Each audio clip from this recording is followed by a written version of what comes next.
నదుల ప్రవాహం ఎక్కువగా ఉన్న ప్రాంత ప్రజలకి ఆ నదుల నీళ్లపై హక్కు ఉంటుందన్నారు ఇంజనీర్ల ఫోరం కన్వీనర్ దొంతుల లక్ష్మీనారాయణ. ఆంధ్రప్రదేశ్లో నదీ పరివాహక ప్రాంతం తక్కువగా ఉన్నా ఆ రాష్ట్రానికి ఎక్కువ కేటాయింపులు చేయడం సరికాదన్నారు. బచావర్ ట్రిబ్యునల్ కేటాయింపులో రాష్ట్రానికి జరిగిన అన్యాయాన్ని ప్రతి ఒక్కరూ ప్రశ్నించాలని పిలుపునిచ్చారు. తెలంగాణ 68% పరివాహక విస్తీర్ణం నది పరివాహం.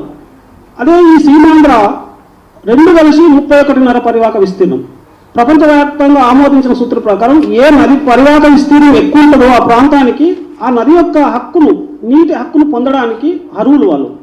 తాగునీరు కానీ సాగునీరు కానీ విస్తీర్ణం ఎక్కువ ఉన్న వాళ్ళు ఎక్కువ నీళ్ళు పొందడానికి అర్హులు. వాళ్ళకున్న 31% బదులు 63% కేటాయింపులు జరిగినాయి. వాళ్ళకు రావాల్సింది కేవలం 250 టీఎంసీల అర్హులు వాళ్ళు. దానికి 512 టీఎంసీలు కేటాయింపు జరిగింది, వాళ్ళు అనుభవించదు.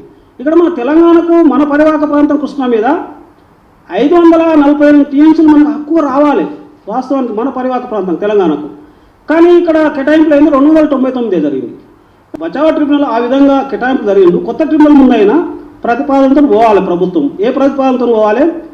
ఆ అన్యాయాన్ని మీరు ఇప్పుడు సరిచేయమని చేయాలి కొత్త ట్రిబ్యునల్. ఇప్పుడు మీరే డిస్ట్రిబ్యూట్ చేయండి రెండు రాష్ట్రాల మధ్యన. ఇప్పుడు 63-37 ఉంది కదా.